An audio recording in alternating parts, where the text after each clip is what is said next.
Guten Morgen und herzlich willkommen zu einer neuen Podcast-Folge von mir. Ich hoffe, euch draussen geht's gut.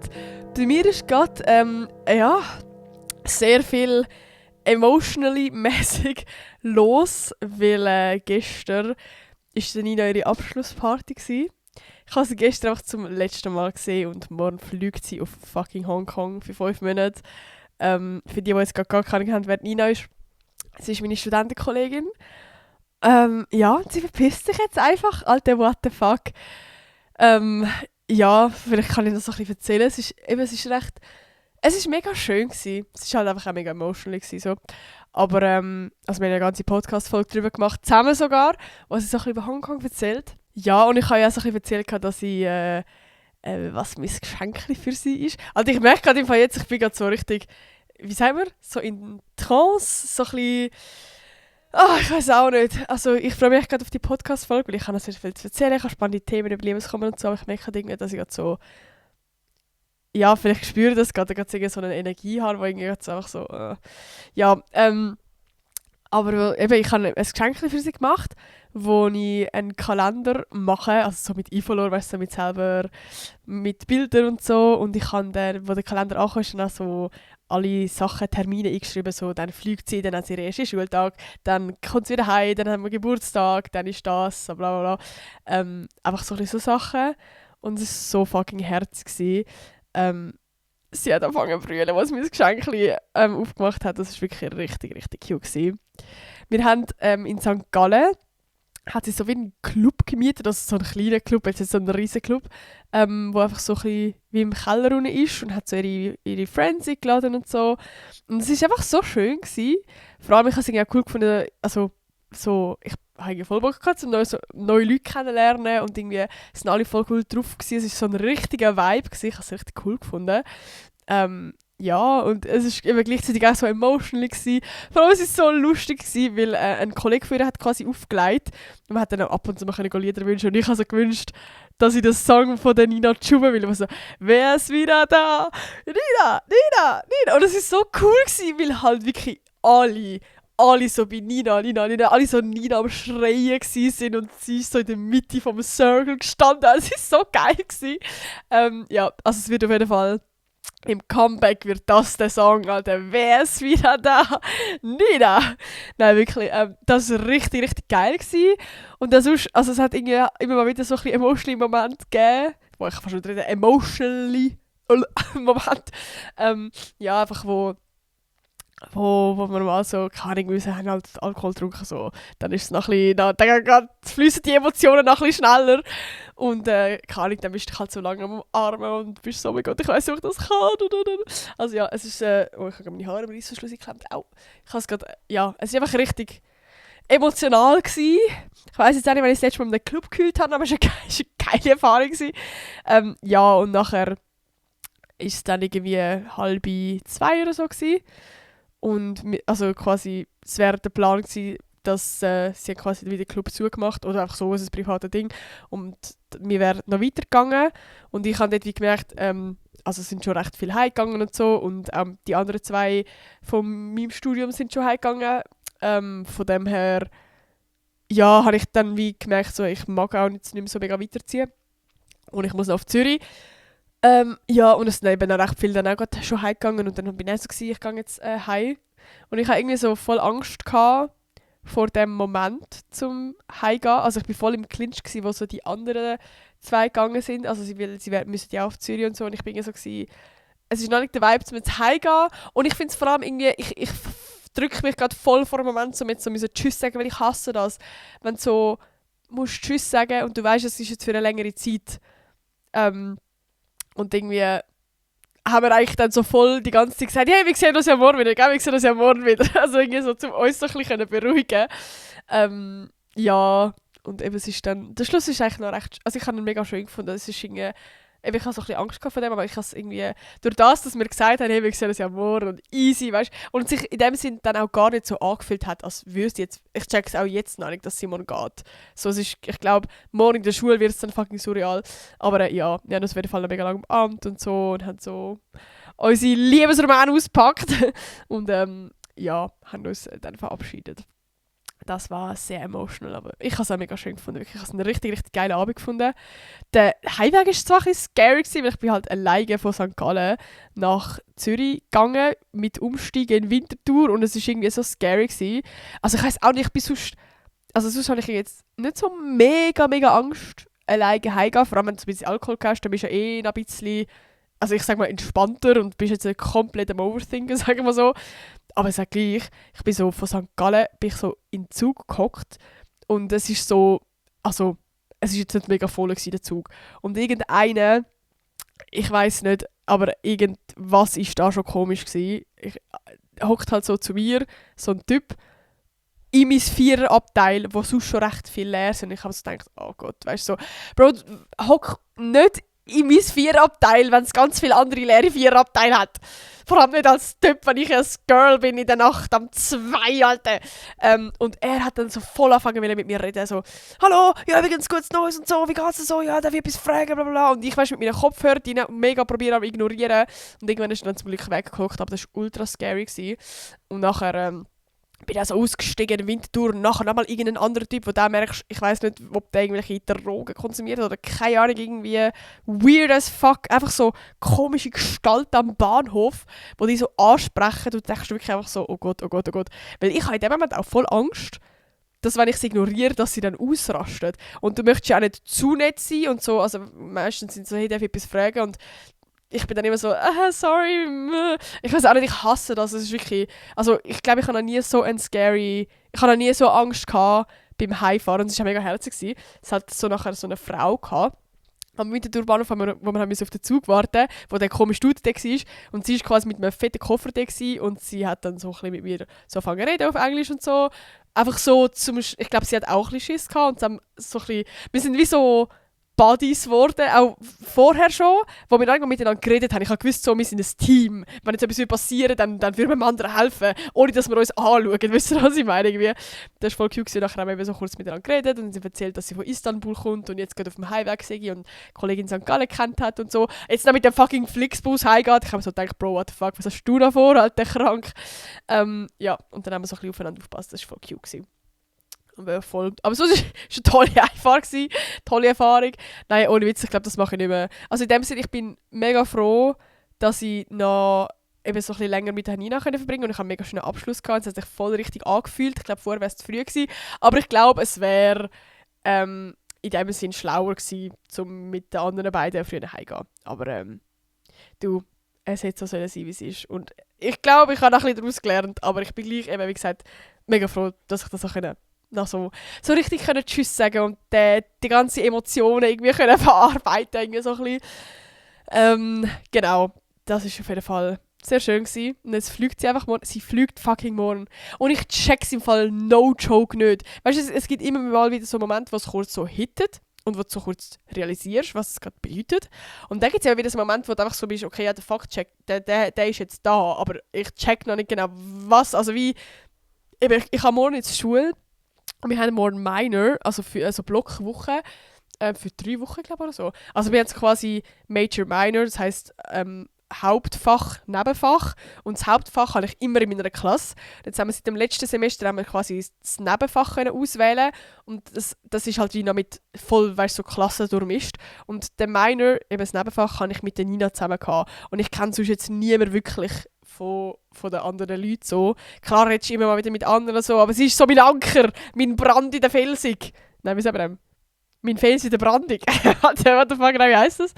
Ja, ihr wisst, was ich meine. Auf jeden Fall ist sie dann morgen einfach nicht mehr dort. Und das wird so schlimm. Weil hätte ich jetzt morgen wenigstens in der Klasse also weißt du, so, dann hätte ich ja noch meine anderen Leute und so. Und so, wenn ich morgen richtig zu spüren bekomme, einfach lonely zu sein. So richtig, vor allem 3 Wochen lang, weil ich jetzt jeden Tag nur Nebenfach, es ist eben so blockwochenmäßig. Also ich will jetzt safe irgendwie überleben, es hat auch mega nette Leute drin, aber ich wüsste, was ich meine. Es ist so richtig in your face, Alter, Nina ist weg und du bist jetzt auch alleine. Ja, da habe ich noch ein bisschen Angst. Aber mal schauen, wie das wird. Ja, was kann man sonst noch sagen? Ja, ich kann eigentlich sonst basically nur chillt. Ich muss sagen, ich habe jetzt die letzten Tage immer mal so ein bisschen davon geredet, wegen wie sagen wir, Work-Life-Balance, einfach, dass ich so recht an meiner Grenze war, so vor der Ferien. Also ich bin wirklich sehr, ich habe mich teilweise wirklich nicht mehr wiedererkannt, weil ich so fest die ganze Zeit gereizt war. Es war wirklich schlimm. Ich hatte 0,0 Energie für irgendetwas. Und ja, ich habe jetzt irgendwie gerade, also letzte Woche war irgendwie auch noch ein bisschen stressig, aber diese Woche habe ich jetzt wirklich nur chillt. Ich habe also mein Schlafrhythmus ist ja komplett am Arsch. Ich bin irgendwie so um 3 Uhr pennen und um 1 aufgewacht und so. Aber es ist mir wirklich, ich habe es voll zugelegt. Ich habe es auch voll geil gefunden, mal einfach mir das gönnen, dass es so scheißegal ist, wie mein Schlafrhythmus ist, ob ich jetzt den ganzen Tag nur chille oder nur Serie schaue, ob ich nur im Pyjama chille und meine Zähne halt nicht putzen, so richtig ugly. Aber es ist mir so fucking egal gewesen. Ich habe es einfach mal gebraucht, um so nichts zu machen. Und ich habe zwar schon noch so, eben so, ich habe immer noch YouTube-Videos durchgezogen. Ich habe zwar gestern heute habe ich zwar kein YouTube-Video hochgeladen, weil ich irgendwie so, ich habe gestern alle Geschenke noch organisiert und der Can ist noch weg in Köln und alles und irgendwie heute hatte ich fette Kater gehabt, to be honest. Und jetzt mache ich noch den Podcast und so und habe morgen die Schule wieder. Darum habe ich irgendwie, also ich habe noch probiert, überlegen nach YouTube-Ideen und ich habe irgendwie nicht so wirklich gefunden, wo ich so Bock drauf habe und wo ich so das Gefühl habe, geile Idee, sondern es wäre irgendetwas aus dem Ärmel geschüttelt gewesen, irgendein Q&A oder so und irgendwie, ich weiß auch nicht, es hat sich irgendwie nicht so danach angefühlt und ich hoffe, dass ich es jetzt gleich durchziehen YouTube so. Und ich habe nächste Woche wieder frischen Wind. Aber ja, wie sonst bin ich eigentlich immer am Durchziehen gewesen. Auch TikToks habe ich actually noch regelmäßig aufgeladen, weil ich noch recht viel vorproduziert habe und so quasi auf Lager hatte.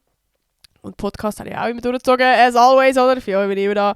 Und ja, darum habe ich mir das irgendwie so ein bisschen leisten, um einfach mal so ein bisschen komplett chillen. Und es hat richtig gut da. Also ich muss sagen, ich habe zwar jetzt schon wieder recht Angst, wenn das Studium anfängt. Ich merke gerade wieder, dass so ein bisschen einfach etwas in mir drin ist, was so ein bisschen Hilfe.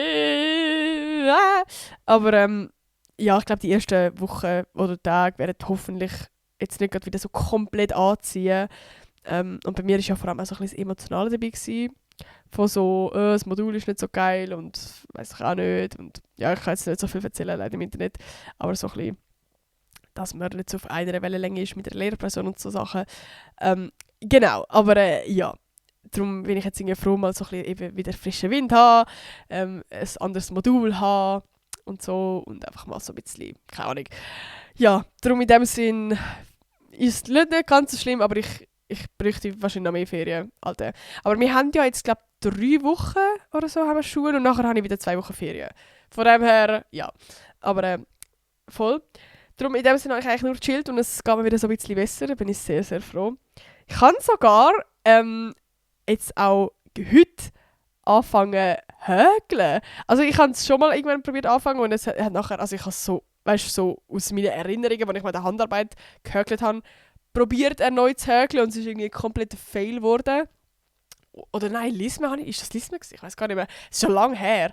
Und irgendwie habe ich das so angefangen, es war mega Müll gewesen.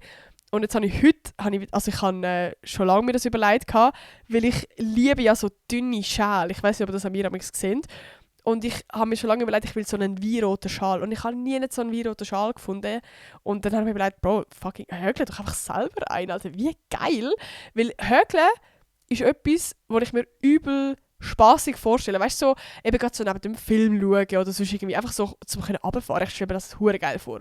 Und dann habe ich jetzt gestern, als ich noch Geschenke eingekauft habe, habe ich so einen Haken, wie sagen wir das, einen Haken, fürs Häkeln halt gekauft und so eine weinrote Wollfarbe. Und jetzt habe ich heute angefangen, so ein bisschen Tutorials zu schauen und Alter, ich habe jetzt angefangen zu häkeln und es macht so Spass. Also ich muss sagen, der Anfang war zwar so ein bisschen Pain gewesen, einfach weil so, du bist noch nicht so, weißt du, so, du machst irgendwann, wenn du das so ein paar Mal gemacht hast, dann hast du es wie so wie sagen wir, halt im Griff, also wie du musst nicht mehr überlegen, welche Bewegung du jetzt machen musst, sondern es passiert automatisch so nach der 20. Schlaufe so. Und da bin ich jetzt voll drin, aber den Anfang habe ich das ein bisschen schwieriger gefunden, weil ich mir immer überlegen und dann kurz einen Fehler gemacht habe und dann so, oh mein Gott, wie mache ich den Fehler rückgängig, Alter. Aber jetzt bin ich voll drin und es hat nicht so lange gebraucht, also ich bin relativ schnell drin gewesen. Und es macht so Spass. Ich habe jetzt heute eben angefangen und habe so nebenbei Mamma Mia geschaut. Alter, das war so ein Vibe gewesen. Ich bin so, Alter, das stelle ich mir vor unter einer guten Work-Life-Balance. Da kommst du so heim und dann häkelst und schaust einen Film, Alter, das muss ich jetzt... Es gibt Mamma Mia 2. Ich habe das nicht gewusst. Und ich habe zuerst gedacht, Alter, bravo, kann ich mit den anderen Schauspielern, weil ich so gesehen habe auf dem Cover, dass es andere Schauspieler sind. Aber für die Mamma Mia kennen, da geht es ja um die Story eigentlich von der Mutter, die 3 Liebhaber hat und jetzt ja, ein Kind hat. Und im Mamma Mia 2 geht es, glaube ich, eben um die Geschichte von der Mutter. Also es sind zwar neue Schauspieler, aber es sind quasi die Schauspieler in jung. Also sie erzählt quasi die Stories, wie sie die Typen kennenlernt und so. Also man sieht das quasi. Und ich bin so fucking gespannt. Ich freue mich richtig. Den gibt es auf Prime übrigens. Ja, darum den will ich unbedingt mal schauen und dabei weiter häkeln. Ich bin dann gespannt, wie schnell das ich brauche, um das Ganze zu häkeln. Aber ja, was gibt's denn für Updates? Ich bin ja jetzt vegan, Leute. Ich bin jetzt einfach fucking vegan. Also ich habe ja in der letzten Podcast-Folge schon ein bisschen voll gelabert so. Aber ich erzähle nur mal kurz das Resümee, wie es bis jetzt so ist. Ich werde dann noch ein YouTube-Video dazu machen. Ich habe mir so ein bisschen überlegt, so ein bisschen selbstexperimentmäßig euch zu begleiten. Weil ich will es jetzt eigentlich einfach mal einen Monat durchziehen. Ich fände es zwar schon geil, dann so ein paar Sachen mitnehmen können oder sogar wirklich straight vegan bleiben. Ich will jetzt einfach mal in diesem Monat so ein bisschen austesten, hey, wie schwer ist das, was macht das mit mir, weil, ja, einfach so, um so ein bisschen abzuchecken, wie einfach finde ich es in meinem Alltag zu integrieren und alles so. Und ich muss sagen, also ich habe ein bisschen unterschiedliche Experiences gemacht.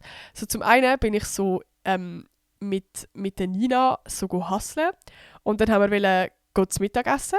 Und, also weißt du, so im Starbucks sind wir dann hustlen. Das ist eigentlich noch easy, weil die machen ja, weißt du, so mit Hafermilch und so, das ist voll kein Ding, das habe ich auch vorher schon immer gemacht. Aber dann haben wir Piadinas essen. Und ich habe schon gewusst, okay, weißt du, so, ich mache sonst mein Piadina immer mit Tomaten, Mozzarella und Rucola. Und ich habe schon gewusst, okay, Mozzarella muss ich weglassen, obviously. Und ich habe dann wie quasi sonst gefragt, was, also einfach so vor Ort und so. Und dann habe ich eben so, was habe ich gefragt? Ob, ja, ist ja gleich einfach quasi ob etwas veganisch mäßig. Und nachher habe ich herausgefunden, dass der fucking Teig nicht vegan ist. Und ich war wirklich so sad gewesen, so nein, weil das ist so mein Piadina-Laden. No joke, das ist mein Stammkundeladen. Ich bin jedes Mal dort, wenn ich hustlen gehe. Es hat richtig mein Herz gebrochen. Und nachher haben wir weitergehen. Also ich habe dann schon gesagt, Nina, du kannst schon etwas nehmen, ich nehme irgendwo anders etwas. Ich so, nein, komm, dann gehen wir weiter. Dann sind wir in ein asiatisches Restaurant gegangen. Und das hat mich fucking geflasht. Weil ich habe so gedacht, das ist voll easy, dann nimmst du halt einfach mit Tofu, was ich ja schon mache, weil ich habe vorher schon kein Fleisch gegessen. Dann hat es hat überall Fischsoße drin. In jeder jeder Currysoße hat es Fischsoße drin. Und ich han schon gewusst, dass es in der einen hat, aber so Saatei und so, habe ich gemeint, hat es keine. Es hat überall drin gehabt. Ich hätte basically einfach Reis, also gebratenen Reis mit Gemüse und Tofu fressen. Aber das ist mir gar nicht wert gewesen, für 25 Stutz so. Und irgendwie, also ich habe so lange, ich bin eine halbe Stunde mit der, die dort arbeitet, am Karten anschauen gewesen. Und sie hat nebendran noch so eine Karte, wo so wie überall so, weißt, für Allergiker so Sachen drinstehen, was wo drin ist. Es hat überall die Drecksfischsoße drin gehabt. Ich habe gedacht, what the fuck, weil ich bin ja eigentlich vorher vegetarisch gewesen. Und ich bin jetzt nicht so jemand gewesen, der jetzt mega auf so Sachen geschaut hat, weil ich habe schon hauptsächlich einfach kein Fleisch und kein Fisch gegessen so. Aber so Sachen, da so Fischsoße drin, das hat mich so angeekelt. Das ist einfach so quasi so Fischreste. Nein, es ist so ekelhaft, Alter. Das hat mir richtig einen Ick gegeben. So, und irgendwie auch so sad gemacht. Weil ich finde so, Curry ist voll geil. Ich weiß auch nicht, richtig ekelhaft. Und Nina ist auch vegetarisch so. Und sie hat es dann auch voll angeekelt. Und dann sind wir einfach wieder aus dem Restaurant. Und dann haben wir so ein veganes, geiles Burger-Restaurant gefunden im Niederdörfli. So ein Swing Kitchen heisst es. Dort ist alles vegan. So geil. Bro, ich kann es zum ersten Mal einfach appreciaten, dass du kannst bestellen, was du möchtest. Und du weißt, es ist alles vegan dort. Also du musst nicht mehr so komplett überlegen. Das ist richtig geil. Die Burger sind auch gut gewesen. Das kann ich actually empfehlen. Darum, das war schon mal schwer gewesen, so Restaurants zu suchen. Oder zumindest gerade dort im Niederdörfli, finde ich irgendwie. Vielleicht bin ich auch zu picky, aber ich hätte ja schon gebratenen Reis mit Tofu nehmen, aber irgendwie, ja. Ja, keine Ahnung, das habe ich irgendwie schwer gefunden. Das Posten habe ich actually chillig gefunden. Ich habe gedacht, das wird schwieriger, aber es gibt halt wirklich für fast alles eigentlich Alternativen. Ich muss sagen, ich will jetzt eigentlich nicht mega so Alternativen essen oder so. Ich muss sagen, ich finde es ab und zu so geil, mal so können Fleischersatz oder so essen, gerade wenn man so Bock hat, weißt du, so mal auf einen Hotdog oder weiss ich nicht. Aber ich will jetzt da nicht, also ich will halt nicht daily dann so Ersatzprodukte essen, aber gleich so gewisse Sachen, jetzt Milch und so, brauchst du halt. Und das ist eigentlich auch easy und das finde ich jetzt auch nicht mega so ersatzproduktmäßig, sondern es ist halt einfach Hafermilch so, es ist halt Milch aus Hafer und es ist jetzt nicht so komplett verarbeitet, so im Vergleich jetzt zu Fleischersatz. Aber gleich so, also es hat sogar noch Spass gemacht. Es hat sich so angefühlt wie so ein bisschen eine Challenge von «Hey, ich will jetzt mir Pizza machen und ich schaue jetzt mal das in vegane Version». Und es hat lustigerweise noch recht viele Sachen, die vegan sind, wo ich nicht gewusst habe, dass sie vegan sind. Also zum Beispiel so Oreos sind vegan. Crazy. Ja, und nicht so Pizzateig und alles, das habe ich echt gewusst, dass das vegan ist und so. Mate ist auch vegan. Also es gibt noch recht viele Sachen, die eigentlich vegan sind. Also ich habe so das Gefühl, wenn du vegan bist, dann ist es voll schwierig. Aber es ist wirklich recht... Ich habe es recht einfach gefunden, so selber kochen und posten gehen und so. Darum, ja, das sind so meine Experiences bis jetzt gewesen. Aber ich tue ja eigentlich in der Podcast-Folge immer noch so ein bisschen über etwas Lustiges erzählen. Ich muss so ehrlich sagen, ich habe jetzt eigentlich gar nicht so wirklich etwas gefunden da, weil ich irgendwie gerade wegen dem Thema Nina so mega das präsent ist und irgendwie habe ich es gerade weird gefunden, jetzt etwas Lustiges zu finden. Aber ja, gut, jetzt wäre eigentlich ich weiß gar nicht, ob ich etwas habe. Ich kann gerade nicht. Nein, ich kann gar nicht. Aber ich habe auf jeden Fall, tue ich ja immer noch so Kommentare von euch vorlesen. Also falls ihr mal begrüßt werden in einer Podcast-Folge, dann dürft ihr gerne einen Kommentar schreiben und dazu eine Frage, die ich in der nächsten Podcast-Folge beantworten kann. Und ich habe jetzt sogar 2 rausgesucht, weil die eine, die Aline, liebe Grüße gehen raus, hat geschrieben... nein, warte, sorry. Nein, ich muss zuerst einen anderen Kommentar vorlesen. Der von dir, Aline, lese ich nachher vor. Aber der von der Valentina.mclei, McLei, ich weiß nicht, wie man es ausspricht, sie hat geschrieben: «Hoi Nati, wo kann man eigentlich 5-Sterne-Bewertung abgeben? Ich will das unbedingt machen, weiss aber nicht wo. Könntest du es in der nächsten Podcast-Folge sagen? Ich finde den Podcast mega geil und hoffe, du erreichst all deine Ziele.» Sehr cute. Und ja, kann ich natürlich gerne machen. Nein, weil... Das wissen doch aber recht viel nicht, aber es bringt mir wirklich, also wenn ihr mich supporten wollt, Leute, dann geben wir eine 5-Sterne-Bewertung. Und ich sage jetzt schnell, das geht also jetzt gerade auf Spotify. Geht ihr auf meinen Account oder stimmt das schnell? Doch.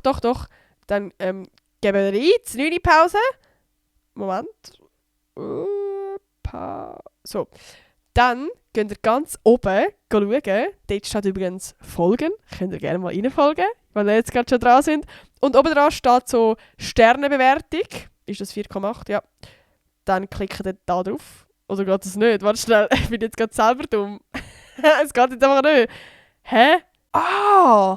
Okay, Leute. Also, zuerst mal folgen. Rechts kann man übrigens noch die Glocke aktivieren, falls ihr eine Benachrichtigung bekommt, wenn meine neueste Podcast-Folge online ist. Und ganz rechts hat es so 3 Punkte. Und da steht so «Show bewerten». Und dann könnt ihr mir 5 Sterne geben. Yes, Alter! Und ja, das wäre deine Frage gewesen, Valentina. Ich hoffe, ich kann sie dir beantworten. Jetzt kommen wir zu der Aline ihrer Frage. Und zwar: «Hallo Nati, du bist so eine tolle und aufgestellte. Ich wünsche dir ein super tolles 2025. Wünsche ich euch auch natürlich und Dankeschön. Ich liebe deinen Podcast. PS, was kann man gegen Liebeskummer machen? Wäre cool, wenn du das in einer Podcast-Folge beantworten könntest. Erstmal danke vielmals. Und ja, kann ich gerne machen. Ich habe zuerst überlegt, dass es eigentlich mega schwer ist, über das zu reden, weil es bei mir jetzt in dem Sinne ja schon relativ lang her ist, weil ich seit 6 Jahren mit dem Can zusammen bin. Aber mir ist dann gleich so ein bisschen in den Sinn gekommen, so ein paar Sachen, die ich jetzt auch nachher so ein bisschen euch erzählen werde. Weil für mich würde ich sagen, gibt es so, oder allgemein, gibt es doch so 3 Arten von Liebeskummer, würde ich jetzt mal sagen. Also so ein bisschen, zum einen nach einer Trennung, obviously. Also ich glaube, egal, ob du die Person bist, die sich getrennt hat, oder ob die andere Person das war, man hat auch immer einen Schmerz. Also es ist immer, da ist eine Person, die du geliebt hast, und du musst dich jetzt trennen von der. Und manchmal liebt man sich vielleicht gleich noch, man merkt, man passt nicht mehr zusammen oder einfach so Sachen. Und das hatte ich auf jeden Fall gehabt. Mit meinem Ex-Freund, wo ich 2 Jahre zusammen war, dort hatte ich auch fette Liebeskummer gehabt, weil es, ja, einfach ganz kurz gesagt, ich gehe nachher vielleicht noch ein bisschen mehr drauf ein, so, einfach weil wir auseinandergegangen sind und er zuerst mal komplette Funkstille gemacht hat. Also wir haben so gesagt, wir wollen 6 Wochen Pause machen und in diesen 6 Wochen, ja, nein, warte, das war vorher.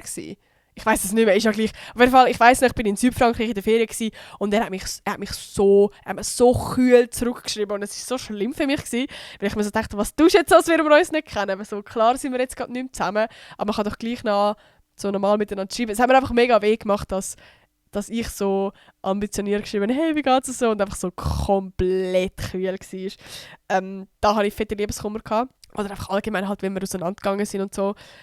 Dann würde ich als zweiten Punkt sagen, so ein bisschen unerwiderte Liebe. Ich finde, das ist so, entweder du bist verliebt und die andere Person ist halt einfach nicht verliebt und sagt dir, hey, sorry, ich habe keine Feelings.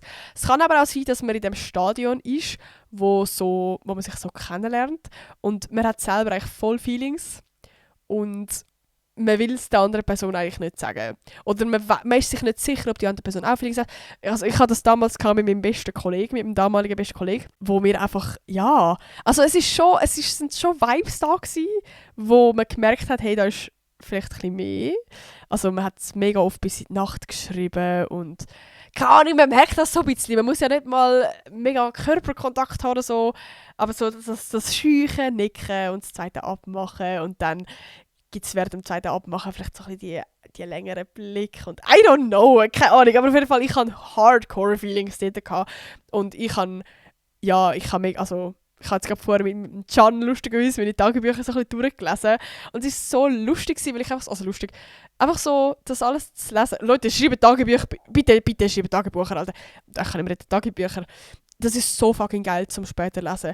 Schreibt eure ernsten Feelings drin, das wird niemand lesen hoffentlich und ihr müsst kein Blatt vors Maul nehmen, schreibt eure ganzen Feelings dort rein, das ist so lustig. Ich habe nur schon so Sachen gelesen, wo ich hässlich auf meine Geschwister war. Und das sind einfach so Situationen, die habe ich jetzt nicht mehr. Also ich wohne nicht mehr daheim und so, das zu lesen ist so Gold wert gewesen. Bitte schreibt alles in eure Tagebücher. Auf jeden Fall habe ich da drinnen einfach all das reingeschrieben von ich habe so Feelings und ich will unsere Freundschaft nicht zerstören und wir würden eigentlich doch auch nicht zusammenpassen und wir sind zusammen in der Klasse und das wäre so schlimm, wenn wir jetzt wieder zusammenkommen. Und ich weiss auch gar nicht, ob ich mit ihm zusammenkomme, aber ich habe die Feelings und also es ist so, ich bin voll im Clinch, ich habe so harte Liebeskummer gehabt, ich habe so oft geschrieben, ich habe bis in die Nacht gekühlt und ich weiss nicht weiter und ich weiss nicht, ob ich es ihm sagen soll, aber es wird alles so ein bisschen so. Das war auf jeden Fall auch ein harter Liebeskummer, den ich hatte. Und das dritte ist, auch in einer Beziehung kann man Liebeskummer haben. Zum Beispiel, einfach, wenn es so ein bisschen mit Enttäuschung zu tun hat. Zum Beispiel, wenn man Erwartungen hat, die nicht erfüllt werden. Einfach all so ein bisschen das. Und das habe ich habe mit dem Can ein bisschen darüber geredet, ob ich das sagen darf. Vielleicht machen wir sogar mal eine Podcast-Folge darüber, wenn wir mal ready sind. Weil es gibt ein Thema, wo ich weiß gar nicht, ob wir das mal öffentlich angesprochen haben. Ich glaube, er hat es mal in einem Livestream gesagt oder so, aber wahrscheinlich ist jetzt da niemand dabei, der in dem Livestream war. Aber er hat mal eine Zeit lang gekifft. Eine lange Zeit. Intensiv. Und das hat auch so ein bisschen Auswirkungen gehabt auf unsere Beziehung. Und das hat sich dann für mich das ein oder andere Mal halt auch so ein bisschen angefühlt, dass ich mich so ein bisschen vernachlässigt gefühlt habe, beziehungsweise nicht so erste Prio. Und ich habe halt auch oft einfach so, gewisse Erwartungen gehabt im Sinne von, ich glaube, man spürt dann einfach, also ich habe dann einfach so ein bisschen das Gefühl gehabt von, ich bin nicht erste Prio und alles und eben haben dann auch viele Erwartungen gehabt und das Thema Geschenke war ein Problem gewesen, so, und einfach so Sachen. Aber ja, vielleicht machen wir mal zusammen eine Podcast-Folge über das ganze Kiffen-Thema und was das für einen Einfluss auf unsere Beziehung und so hat. Ich glaube, das wäre noch spannend.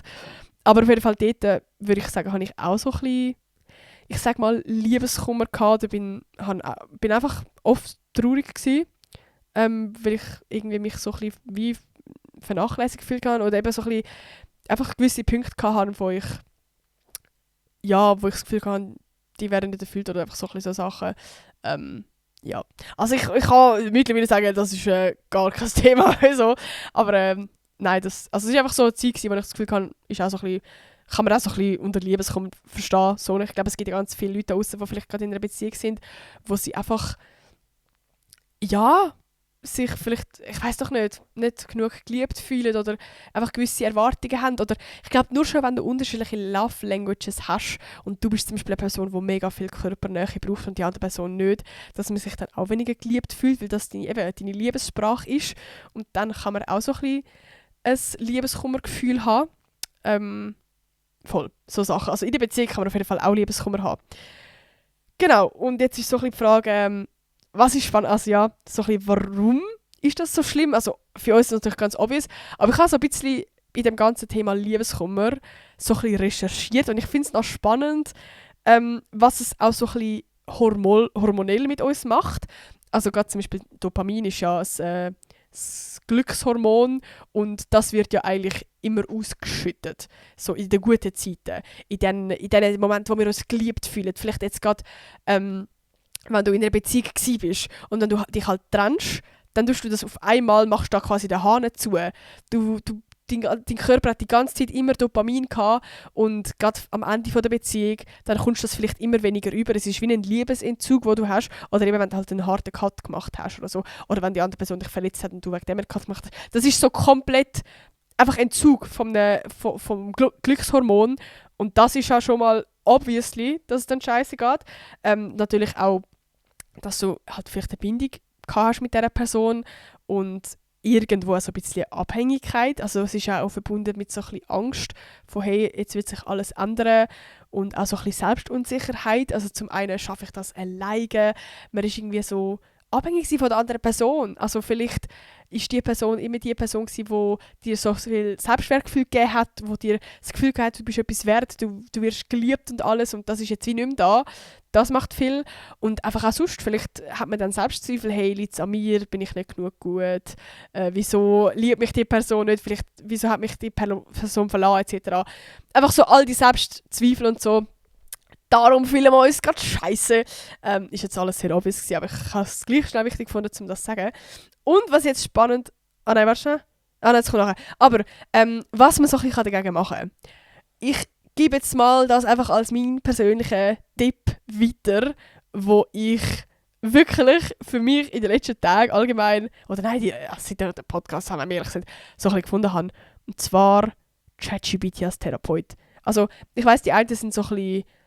haben so ein bisschen Zweifel wegen, hey, wie viel will man jetzt da preisgeben für die Recherche von AI und so, ist das genug privat und so, verstehe ich. Aber ich weiss jetzt nicht, also wie, ich muss sagen, ich finde es eigentlich geil. Also ich finde es eine hure geile Sache. Bro, wir sind in einer Welt, wo es AI gibt, Bro, wir müssen das nutzen. Also wir müssen, also wie, ich finde es richtig, richtig geil. Und also mir persönlich hilft es wirklich extrem. Ich bin oft in Situationen, wo ich vielleicht gerade emotional bin oder wo ich gerade einfach, vielleicht hat man manchmal auch einfach gar nicht Lust, über jedes kleinste Problem mit der ganzen Welt oder einfach mit jedem darüber reden, sondern manchmal brauchst du gerade einfach jemanden, der dir einfach blöd einen Ratschlag gibt. Und ChatGPT ist halt mehr als einfach nur ein guter Kollege, sondern das ist ja ein ganzes Hintergrundinformationswissen. Der ChatGPT weiss ja nur schon psychologisch so viel. Also, ich will jetzt nicht sagen, wir sind ein Therapeut, aber im Sinne von, da ist das ganze Internet und alles, also wie, I don't know, ich finde es hure faszinierend. Und du kannst halt mit ChatGPT deine genauen Sachen, was dich gerade stört, sagen und dich erklären und die Person, also, nicht Person, aber ChatGPT ist ja dann wie, kann dir genau die Antworten geben, die du gerade brauchst. Und das finde ich irgendwie, I don't know, also mir hilft das wirklich richtig, richtig oft, wenn ich gerade irgendwo bin. Also ich weiss auch nicht, nur schon bin ich im Zug gsi und eben habe dann so nicht gewusst, wie soll ich mich jetzt verhalten, muss ich die Person ignorieren und so. Dann habe ich einfach das ChatGPT geschrieben und der hat mir dann auch so geholfen und so gesagt, ja, bleib entspannt, du musst nicht antworten und lieber einmal weg sein. Einfach so mega banale Sachen, aber einfach so, ich habe in dem Moment, es hat mir so geholfen. Es hat sich angefühlt, als wäre schon jemand da. Also darum, schreibt mit ChatGPT über eure Probleme. Ich schwöre es euch, Alter. Das ist jetzt mein persönlicher Tipp. Aber wir gehen jetzt gleich noch so ein bisschen auf allgemeine Sachen, die ich natürlich auch wichtig finde. Und zwar, in erster Linie, lasst eure Emotionen zu. Es klingt auch mega banal. Aber ich habe das Gefühl, mega oft hat man immer so das Gefühl von, ich muss jetzt da, ich darf jetzt da nicht brüllen und ich will jetzt auch nicht meine Tränen für ihn verschwenden. Und so, Bro, lasst eure Emotionen zu. Fühlt den Schmerz und geht richtig heulen. Nehmt euch Zeit am Abend und hört die traurigste Musik, schaut Bilder an und geht einfach richtig schnell, also nicht geht schnell, einfach richtig in eure Emotionen, geht schnell in euer Loch, fühlt den Schmerz, spüren dann. Und ja, ich finde es auch wichtig, dass man seine Emotionen nicht unterdrückt. So. Und was ich actually auch spannend finde, und das habe ich jetzt auch nochmal gegoogelt, es macht auch voll Sinn, dass ihr heult. Das ist mega wichtig. Es ist, unser Körper tut biologisch nicht grundlos brüllen, sondern es hat auch seinen Sinn. Und zwar gibt es das Kuschelhormon, das heisst Oxytocin. Und das wird ausgeschüttet, während wir brüllen. Das heisst, das ist so ein bisschen ein wohlfühlendes Hormon, das lässt uns wohlfühlen und so ein bisschen runterfahren. Und Endorphine, das sind auch Glückshormone, und das sorgt so ein bisschen dafür, dass wir uns erleichternd fühlen. Also so ein bisschen einfach leichter, so wortwörtlich. Vielleicht kennt ihr das, wenn ihr so eine richtige Heul-Session habt, dass ihr nachher einfach gut schlafen könnt.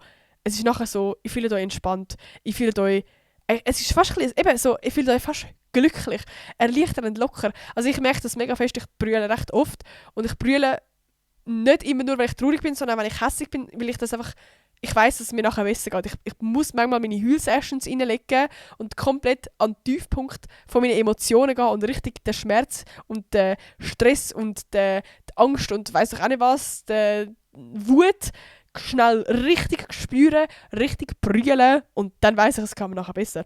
Und was auch ist, das finde ich crazy. Es hat auch mit Stress zu tun, und zwar Cortisol, das ist ein Stresshormon, das schiesst in euren Körper, wenn ihr gestresst seid. Und das Geile ist, wenn ihr heult, dann wird Cortisol durch eure Tränen aus dem Körper gestrahlt quasi. Also es geht aus eurem Körper.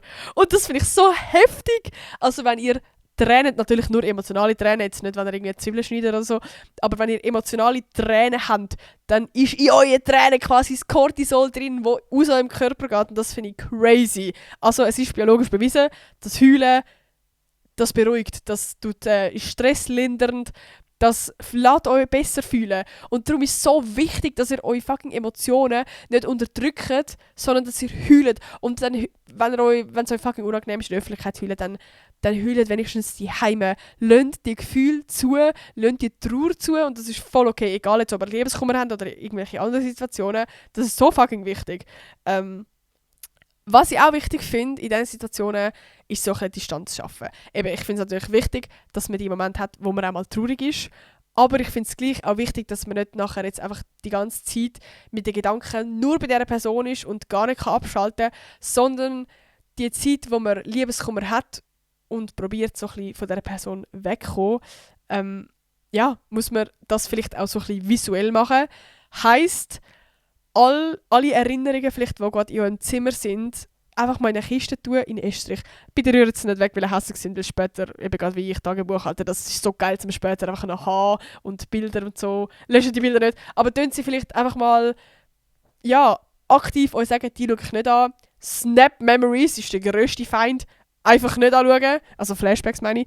Und einfach sonst eben, wo ich mit meinem Ex auseinander bin, ich habe wirklich alles in eine Kiste da, ich habe alle Bilder abgehängt, ich habe so viele Sachen im Zimmer, alle Kuscheltiere, alles. Tönt einfach bitte, wenn ihr so ein, per Zufall könnte ja sein, so ein, wie sagen wir dem, ein Lebkuchenherz habt. Bitte schiessen das weg. Ich rede aus Erfahrung. Mein Zimmer war voller Motten nach einem halben Jahr, es war so gottlos. Darum, das vielleicht wegrühren, nicht einfach in eine Kiste packen für die nächsten Jahre. Aber sonst alles in eine Kiste tun, in Estrich tun, irgendwo in einen Schrank bei euch, ist ja gleich. Aber auf jeden Fall nicht, dass ihr die ganze Zeit Bilder rumstehen habt und Kuscheltiere und jede Ecke, die euch an ihn oder sie erinnert. So. Könnt das einfach mal auf die Seite legen, falls ihr das Hintergrundbild habt von dieser Person, auch ändern. Und einfach, dass es visuell mal auf jeden Fall weg ist. Klar kann man das nicht komplett machen, vielleicht ist er in eurer Klasse oder whatever so. Aber wie das meiste, was ihr könnt machen, dass das mal weg ist. So einfach eine Distanz schaffen. Und ich muss sagen, auch sonst Distanz schaffen, eben so mal wirklich sagen, hey, ich rede jetzt auch von ihm, okay, das ist gerade einfacher, aber in eurem Fall kann es natürlich auch sein. Aber einfach mal schauen, hey, ich will jetzt aktiv nicht mehr so viel mit ihm schreiben, ihn nicht mehr treffen. Ich habe das ja eben mit meinem Ex haben wir so ausgemacht, dass wir eine 6-wöchige Pause machen. Für uns war es irgendwie so ein bisschen einfacher gewesen, als einfach komplett einen Cut machen. So à la, hey, wir machen jetzt mal 6 Wochen Pause und wir schauen dann, wie es ist. Obwohl es irgendwo schon klar war, dass wir nicht mehr zusammenkommen werden. Aber es war ein bisschen das Gleiche wie beim Ausziehen. Ich habe eigentlich auch so gesagt, ich mache einen Wochenaufenthalt und bin dann eine Woche nach Hause und eigentlich bin ich jetzt auch ausgezogen. Aber für mich war es ein schwierigerer Step, um einfach komplett einen Cut machen und auszuziehen. Aber eigentlich habe ich schon gewusst, hey, ich will jetzt ausziehen. Und das war wie das Gleiche so ein bisschen dort gewesen, mit dieser 6-wöchigen Pause. Und wir haben quasi gesagt, hey, wir sehen uns nicht sehen in diesen 6 Wochen, komplett nicht. Wir sehen auch nicht schreiben, gar nichts. Ich habe ihn, glaube ich, sogar blockiert auf Instagram, ich weiß gar nicht mehr. Aber auf jeden Fall einfach wie funkstill in jedem Bereich. Das Einzige, was wir damals gemacht haben, ist, dass wir gesagt haben, wir dann jeden Sonntagabend kurz miteinander schreiben und schnell die Lage abchecken, was wir gerade fühlen. So ein bisschen, beide geben Updates, wie es einem gerade geht und so. Eben, das ist ja, das ist einfach auch komplett cool gewesen. Aber ich muss sagen, die Zeit hat mir mega fest geholfen. Die hat mir extrem geholfen, weil ich in diesen 6 Wochen, also ich habe wie gewusst, es ist mega blöd, aber es war für mich so gewesen, in 6 Wochen kann man ja dann sich wieder treffen.